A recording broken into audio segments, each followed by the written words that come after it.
મિત્રો આજનો વિડીયો જો તમે પૂરેપૂરો નહીં જોવો તો તમારે 2026માં ઘણી બધી મુશ્કેલીનો સામનો કરવો પડશે।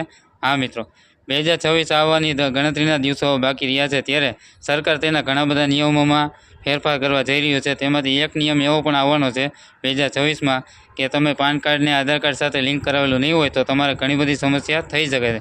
તો આજનો વિડીયો છેલ્લે સુધી જોજો અને આજના વિડીયોમાં હું તમને શીખવાડવાનો છું કે પાન કાર્ડને આધાર કાર્ડ સાથે લિંક કેવી રીતના કરવામાં આવે છે અને તેની કઈ વેબસાઇટ છે તે પણ હું તમને છેલ્લે જણાવી દઈશ। ઓકે, તો ચાલો તમને વિડીયોની શરૂઆત કરતાં પહેલાં તમને જણાવી દઉં કે પાન કાર્ડને આધાર કાર્ડ સાથે લિંક નહીં કરીએ તો તમારે શું નુકસાન થશે।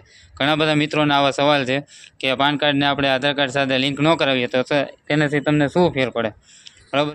તો હું તમને જણાવી દઉં કે જો તમે બેંક એકાઉન્ટ ખોલાવતા હોય, સામાન્ય રીતના જો આપણે બેંક એકાઉન્ટ ખોલાવવા જતા હતા પહેલાં ત્યારે આધાર કાર્ડ માંગતા હતા, બરાબર, ફોટા માંગતા હતા, એવું બધું માંગતા।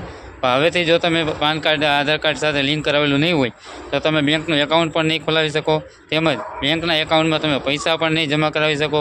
ઉપાડવા જશો ત્યારે પણ તમને મુશ્કેલી થશે। 2026 જ્યારે ચાલુ થઈ જાય ત્યારબાદ આ નિયમ લાગુ પડશે, ત્યારબાદ તમારે આ બધી સમસ્યાનો તમારે સામનો કરવો પડશે। તો અત્યારે તમે પાન કાર્ડને આધાર કાર્ડ સાથે લિંક કરી લ્યો અને પહેલાં તો આ વિડીયોને સેવ કરી લ્યો। હું તમને આજના વિડીયોમાં છેલ્લે સુધી આ જોજો એટલે આ તમને શીખવાડી દઉં કે પાન કાર્ડને આધાર કાર્ડ સાથે લિંક કેવી રીતના કરવામાં આવે છે। વિડીયોમાં આગળ હું તમને શીખવાડું કે વેબસાઇટ ઓપન કરીને આપણે પાન કાર્ડને આધાર કાર્ડ સાથે કેવી રીતના લિંક કરવામાં આવે છે તે પહેલાં તમે જો મારા પેજ ઉપર ન હોય તો પેજને ફોલો કરી લ્યો અને ચેનલ ઉપર ન હોય તો ચેનલને સબસ્ક્રાઈબ કરી લેજો, જેથી કરીને આવા મહત્ત્વના જે વિડીયો હોય, કામના વિડીયો, તે તમારી પાસે સૌથી પહેલાં પહોંચી જશે અને તમને ઘણા બધા નુકસાનથી બચાવશે। તો વિડીયોને ગમ્યો હોય તો વિડીયોને લાઇક કરી દેજો અને બીજા મિત્રોને પણ શેર કરી દો, જેથી કરીને તેને પણ આ નુકસાનીથી તમે બચાવી શકો। તો ચાલો ફટાફટ તમને હું બતાવી દઉં કે કઈ રીતના પાન કાર્ડને આધાર કાર્ડ સાથે લિંક કરવામાં આવે છે। હવે મિત્રો સૌથી પહેલાં તમારે ગૂગલમાં જઈને તમારે તમારા વેબસાઇટ નાખવાની રહેશે। ગૂગલમાં અથવા ક્રોમમાં જઈને વેબસાઇટ નાખી દીધા પછી નીચે તમે ઓપન કરશો એટલે હોમ લખેલું આવશે, એમાં જવાનું। પછી થોડાક નીચે જશો તો તમારે લખેલું આવશે લિંક આધાર, એમાં જવાનું। એમાં ગયા પછી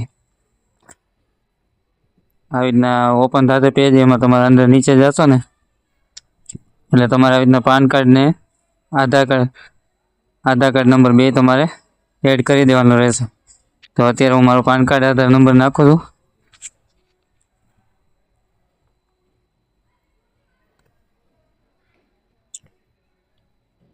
પાન કાર્ડ નંબર નાખી દીધા પછી તમારે નીચે આધાર નંબર એડ કરી દેવાનો રહેશે।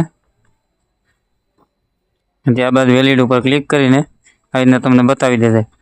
આવી રીતના તમારા મોબાઈલમાં પણ તમે ચેક કરો કે તમારું લિંક છે કે નહીં, ન હોય તો તમે જાતે જ પણ કરી લેશો।